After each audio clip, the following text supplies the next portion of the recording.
श्री स्वामी समर्थ. चला मित्रांनो, आजची कहाणी ऐकूया. आजची कथा आहे मृत वासराला जीवदान, स्वामी समर्थांची करुणा. अक्कलकोट जवळ एक साधा शेतकरी राहत होता. तो श्री स्वामी समर्थांचा मोठा भक्त होता. त्याच्या घरात एक गाय होती जी त्याचे सर्वस्व होती. तिचं दूध विकूनच त्यांचा कुटुंब चालायचा.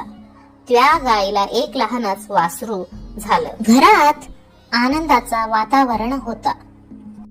परंतु काही दिवसातच वासराचं तब्येत बिघडली आणि अचानक ते मृत झालं. शेतकरी आणि त्याचा परिवार हंबरडा फोडून रडायला लागले. कारण ते वासरू फक्त प्राण्याचं नव्हतं, तर त्यांच्या उपजीविकेचा आधार होता. तो शेतकरी वासराचं शव उचलून डोळ्यात पाणी घेऊन थेट अक्कलकोटाला स्वामी समर्थांच्या दरबारात गेला. त्यानं मृत वासरू त्यांच्या चरणी ठेवून ओरडत सांगितलं स्वामींना, हे स्वामी, हे माझं सर्वस्व होतं, आता आम्ही काय करायचं? स्वामी समर्थ शांतपणे त्याच्याकडे पाहत राहिले. काही वेळ थांबून त्यांनी वासराकडे पाहिले आणि जोरात ओरडले, उठ, अरे झोपलास का? उठ आणि आपल्या आईजवळ परत जा. सगळ्यांच्या डोळ्यासमोर चमत्कार घडला.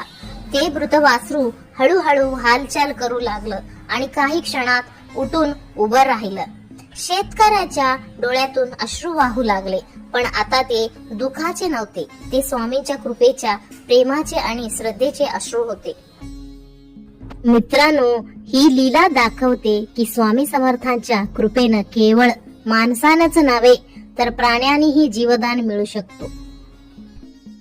जय जय रघुवीर समर्थ. मित्रांनो, तुम्हाला जर श्री स्वामी समर्थांच्या लीलाची, कथांची आणि उपदेशांची सेवा घरी बसल्या ऐकायची असेल तर आमच्या ह्या पवित्र चॅनलला लगेच सबस्क्राईब करा आणि घंटी वाजवायला विसरू नका.